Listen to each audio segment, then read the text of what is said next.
우리 다 같이 마태복음 5장 17절의 말씀 합독해 보도록 하겠습니다.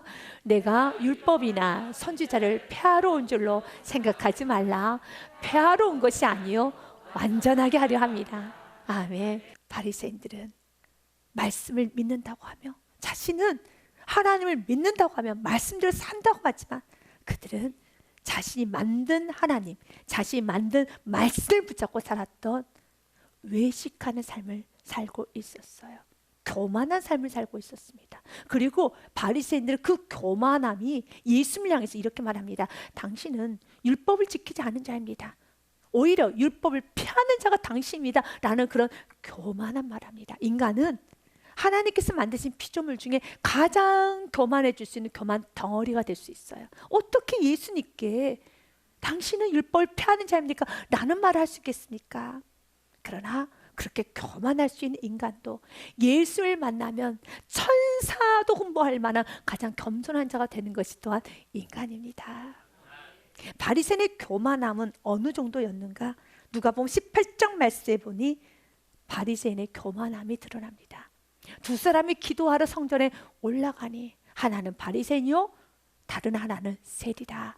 그러면서 바리새인이 이렇게 기도를 합니다. 바리새인은 서서 따로 기도해 이르되, 하나님이여, 나는 다른 사람들 곧 도색, 불의, 간음을 하는 자들과 같지 아니하고 이 세리와도 같지 아니함을 감사하나이다 라고 기도를 하며 12절에 나는 일에 2번씩 금식하고 또 소득의 11조를 드리나이다 하고 기도를 합니다. 하나님은 그 기도를 듣고 싶어 하지 않습니다. 하나님은 그의 기도에 하나님은 매우 불쾌하게 생각합니다. 매우 싫어하십니다. 하나님은 기뻐하신 기도는 어떤 기도일까요? 세리가 드리는 기도입니다. 13절 말씀에 보면 세리는 멀리 있어서 감히 눈을 들어 하늘을 쳐다보지 못하고 겸손이지요.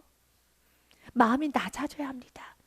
겸손해져야 합니다. 가슴을 치며 이르되 하나님이여 불쌍히 여기소서 나는 죄인이로소이다 하였느니라. 이렇게 죄인을 고백했던 그 세리에게 하나님은 이렇게 말씀하셔요. 14절입니다.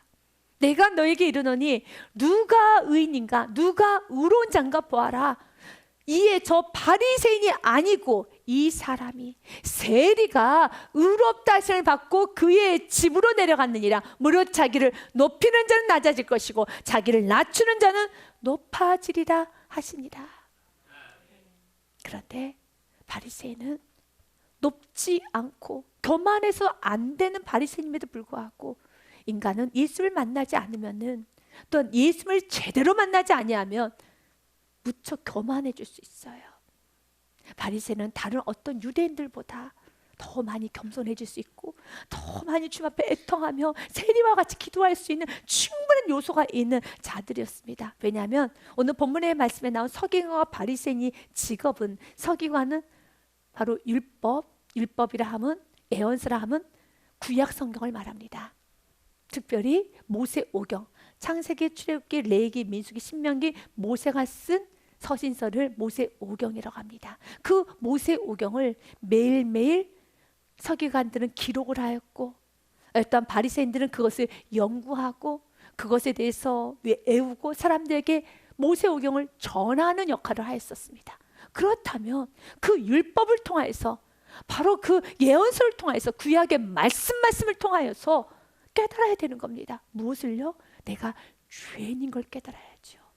하나님께서 율법을 주신 이유, 말씀을 주신 이유는 한 가지입니다. 그 말씀을 가지고 내가 이렇게 의롭구나라는 걸 알 수가 없어요. 말씀을 들으면 들을수록, 여러분 신앙생활 하면 할수록 어떠시던가요? 여러분이 신앙생활을 해가 거듭할수록 어떻습니까?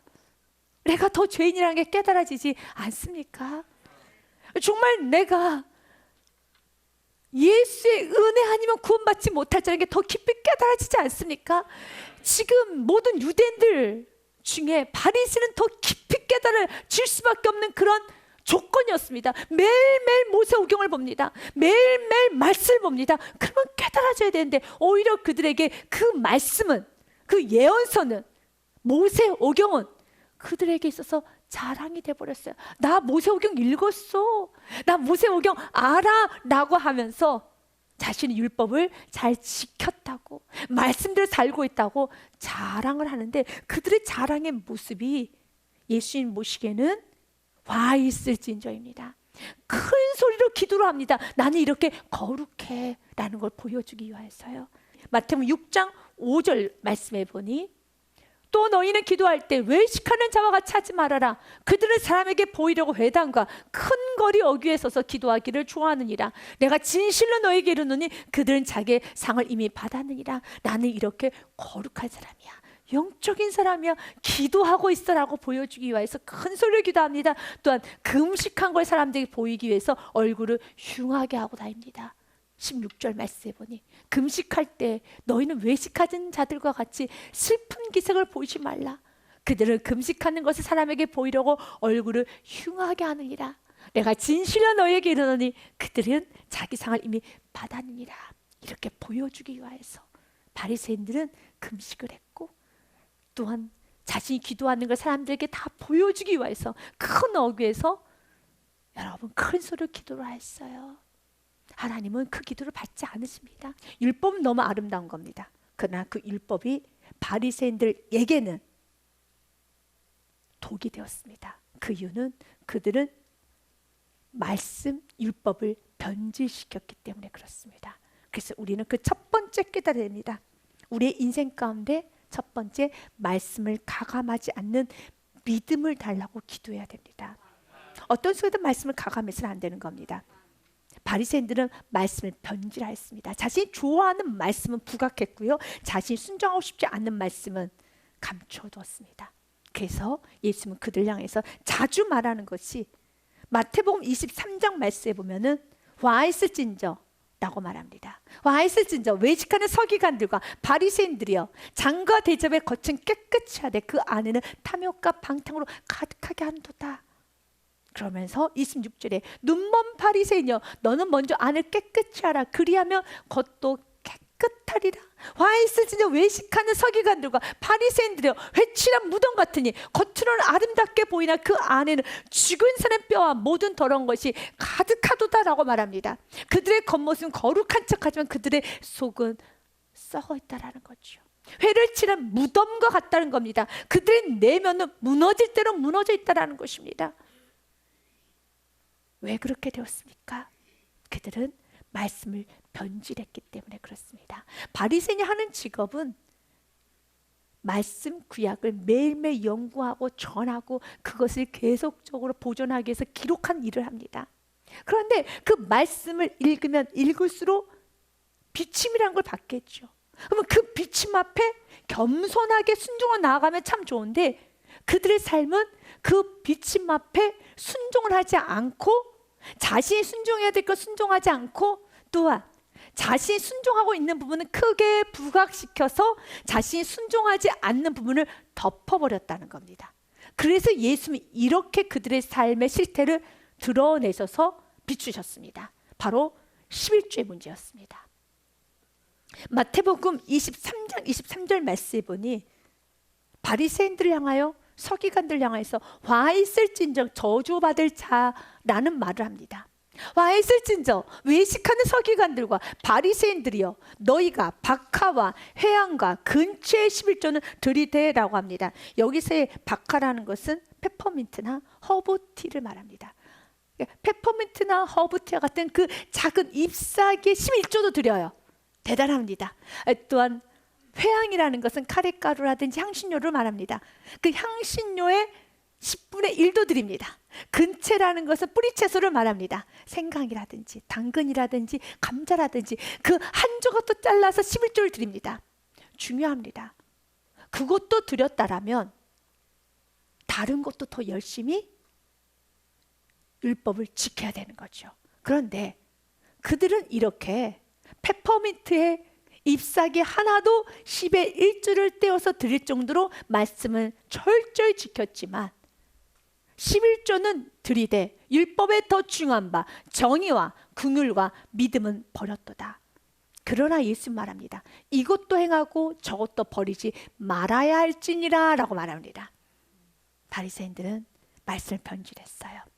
내가 순종할 수 있는 것만 순종했습니다. 그리고 그 순종을 부각시키면서 자신이 불순종하는 걸 감춰버렸다는 겁니다. 그래서 24절의 말씀을 이어갑니다. 예수님은 그들을 향해서 낙타를 삼키면서도 하루살이를 잡고 그 하루살이를 가지고 논쟁하고 있구나라고 말을 해요. 맹인된 인도자여, 하루살이는 걸러내고 낙타는 삼키는도다.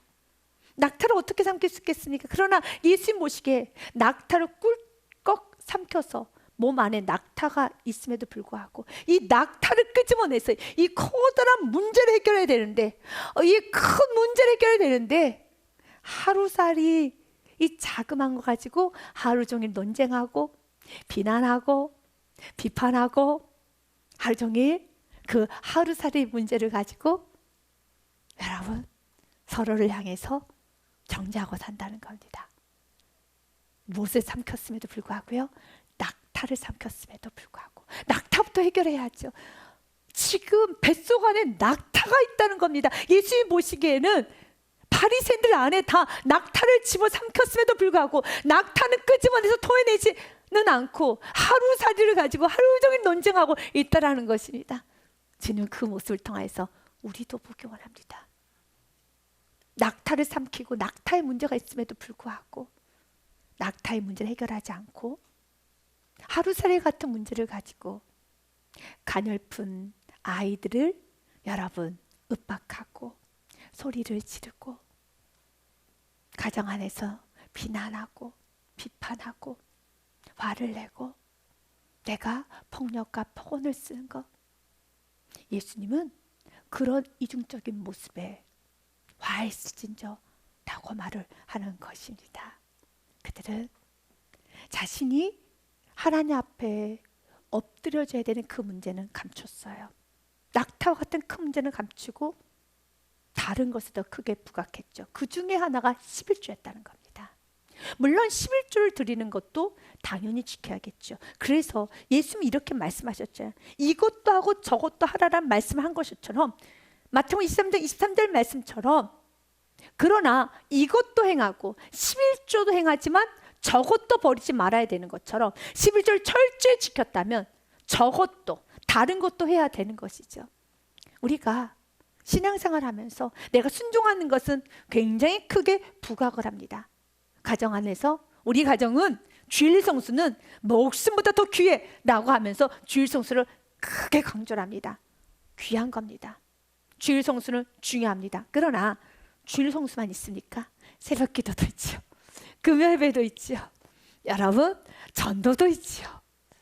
이렇게 주일 성수도 있지만 전도도 있고 헌신하는 삶도 있으며 여러 예배도 있어요. 그런데 이런저런 자신에게 여러분 관여가 되는 문제는 감추고 주일 성수만 부각시키면서 주일을 더 온전히 지키기 위해서는 옷을 어떻게 입고 그리고 더 준비하고 더 열심히 주일을 더 경건하게 보내야 하고, 그 부분을 계속 하나님께서 말씀하지 않은 것까지도 많은 규범을 만들어서 여러분 끊임없이 주일만을 강조한다면, 오늘 이들처럼 11조만을 강조한다면 여러분 11조도 드려야 되는 말씀도 있지만 온유하라는 말씀도 있어요.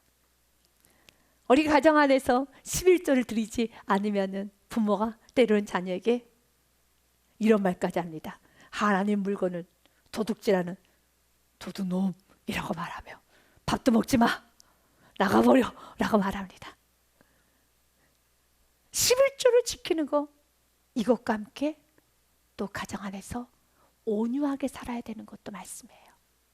그런데 신앙생활 20년 30년 했음에도 불구하고 온유하라는 말씀은 여전히 모른 척합니다. 그리고 무엇만 강조한가? 11조만 강조한다면 주님 말하는 겁니다. 11조 중요하지. 그러나 정의와 긍휼과 믿음도 중요하다는 겁니다. 이것도 행하고 저것도 버리지 말아야 할지니라. 바리새인들은 자신 원하는 것만 순종했어요. 그리고 그 순종한 것을 더 부각시키면서 자신의 죄를 감췄어요. 그래서 사람들에게 자신은 더 거룩한 걸 보이기 위해서 더 크게 자신 11조 한 것만을 드러냈고 기도하는 모습만 드러냈으며, 그러나 그들 안에 11조는 드렸지만 물질을 우상 삼고 있는 우상은 버리지 못하였습니다. 그래서 예수님께서는 한 부자 청년의 예를 드십니다. 부자 청년이 예수께 나와서 내가 어떻게 해야 영생을 얻을 수 있겠습니까? 라는 질문을 해요. 그때 예수님은 구약에 있는 모든 말씀, 율법을 지켜 라고 말합니다. 그때 그 부자 청년도 바리새인처럼 서기관처럼 이렇게 말합니다. 저 다 지켰습니다. 저 율법 다 지켰습니다 라고 말합니다. 바리새인처럼요. 어떻게 율법을 다 지켰다고 그렇게 말할 수 있습니까? 그때 예수님은 그래, 그러면 됐어, 너가 지켰다니 됐다 라고 말을 하면서 예수님은 연이어 계속 말합니다. 그 청년이 이르되 이 모든 것을 내가 지켰사온데 아직도 무엇이 부족합니까? 예수님께서 이르시되 내가 온전하고자 할진대 가서 내 소유를 팔아 가난한 자들에게 주라. 그리하면 하늘에서 보화가 내게 있으리라. 그리고 와서 나를 따르라 하지니. 그때 22절에 그 부자 청년은 근심하며 떠나갑니다. 그 청년이 재물이 많음으로 이 말씀을 듣고 근심하며 가니라. 그 재물의 11조는 주 앞에 드렸을 수 있습니다. 그러나 율법의 정신은 11조가 전부가 아닙니다. 율법의 정신은 무엇입니까? 하나님을 섬기고 그 물질을 하나님의 다스림을 받으며 언제든지 하나님의 주인 되심을 알고 하나님께서 마음껏 쓰실 수 있도록 하나님께 내어드릴 수 있는 가장 기본적인 제1계명부터 그는 무너진 겁니다. 출애굽기 20장 말씀에 보면 하나님은 10계명을 주셨죠. 제1계명이 무엇입니까? 나는 너를 애굽 땅 종되었던 집에서 인도해낸 내 하나님 여호와니라 라고 말씀하시면서 너는 나 외에는 다른 신들 내게 두지 말라. 영생의 말씀이 선포되었는데 결국 그 재물이 많음으로 근심하여 떠나가죠. 그의 마음에는 하나님이 아닌 물질이 그의 마음에 우상으로 되어 있다는 것입니다. 그러면 이런 말씀을 듣고 주님 앞에 엎드려 애통해야 되는데 그들은 애통하는 마음이 없이 오히려 나는 11조를 드렸습니다. 어느 정도까지 11조를 드렸는지 아십니까? 저 잎사귀에 허브티에 잎사귀까지 떼어서 드렸습니다. 주님 말합니다. 허브티에 잎사귀를 떼어서 드리는 거 그것도 중요하지. 그러나 그것보다 더 중요한 건 너의 마음의 우상을 제거해라. 너의 마음에 믿음이 없구나. 너의 마음에 긍휼함이 없구나. 너의 마음에 사랑이 없구나. 주님은 여러분에게도 말씀합니다. 여러분 마음 안에 어떤 낙타를 삼키셨습니까? 그리고 그 낙타는 잠시 멈춰둔 채 영적으로 막혀있는 상태에서 하루살이만 잡겠다고 움직이는 것이 아니라 그 낙타를 주님 앞에 내어드리며 주님과의 깊은 교제를 하는 그런 은혜가 있어야 합니다. 예수님 연이어 19절과 20절 말씀에 이렇게 말씀하십니다. 그러므로 누구든지 이 계명 중에 지극히 작은 것 하나라도 버리고 또 그같이 사람을 가르치는 자는 천국에서 지극히 작다 일컬음을 받을 것이요 누구든지 이를 행하며 가르치는 자는 천국에서 크다 일컬음을 받으리라. 사람은 양심이라는 게 있기 때문에 내가 잘하고 있는 건 부합합니다. 그러나 내가 하지 않는 것은 말할 수가 없겠죠. 그래서 예를 들자면 내가 지금 11조 생활을 잘하고 있으면 오직 자녀들에게 11조만을 강조해요. 그런데 하나님께서는 나에게 하시는 말씀, 전도하십시오, 저 예배 시간 늘리십시오, 모이게 힘쓰십시오, 겸손하십시오, 온유하십시오, 가정을 위해서 희생하십시오 라는 그런 말씀이 아무리 선포가 되어도 그것은 내가 순종하고 있지 아니하면 자녀들에게 무엇만을 가르칠까요? 11조, 11조, 11조만을 가르치는 거예요. 자녀에게 온유하여라, 희생하여라, 하나님을 더 섬겨라, 어떤 순간에도 기도하고 예배 우선주의 삶을 살아라 라는 수많은 말씀이 있어도 가르치질 않아요. 마치 바리새인들처럼 금식만 가르치는 것처럼. 그래 성경 말씀에는 금식만 있지 않습니다. 많은 말씀이 있지요. 그래서 성경은 말합니다. 지극히 작은 것 하나라도 버리고 또 그같이 사람을 가르친 자는 버리고 이걸 제하고 가르쳐요. 하나님 우선순위, 하나님을 철저히 섬기고 어떤 순간에도 하나님을 먼저 섬기라는 그 중요한 말씀, 사랑과 긍휼과 믿음에 관한 중요한 말씀은 전하지 않고 주일 예배 드리는 거, 11조 하는 거 만전하고 있다면, 왜? 나는 썬데이 크리스찬을 주일만 예배 드리고 있고 11조만 하고 있기 때문에 그렇게 하고 있다라면 이 모습이 바리새인의 모습이라는 거예요.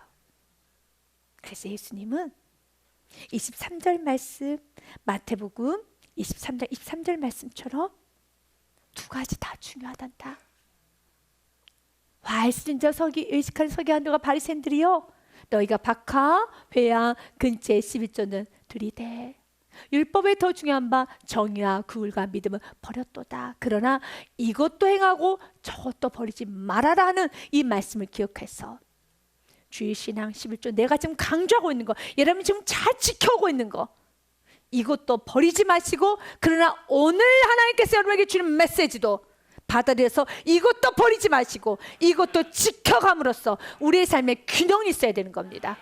천국에서 큰 자는 어떤 자입니까? 19절에 이렇게 말했죠. 예수 말합니다. 천국에서 큰 자는 누구든지 이를 행하며 가르치는 자. 내가 행하며, 내가 순종하고, 내가 먼저 순종하는 겁니다. 그리고 다 가르치는 겁니다. 어떤 것도 제한하지 않고 하나님 말씀을 다 가르치는 겁니다.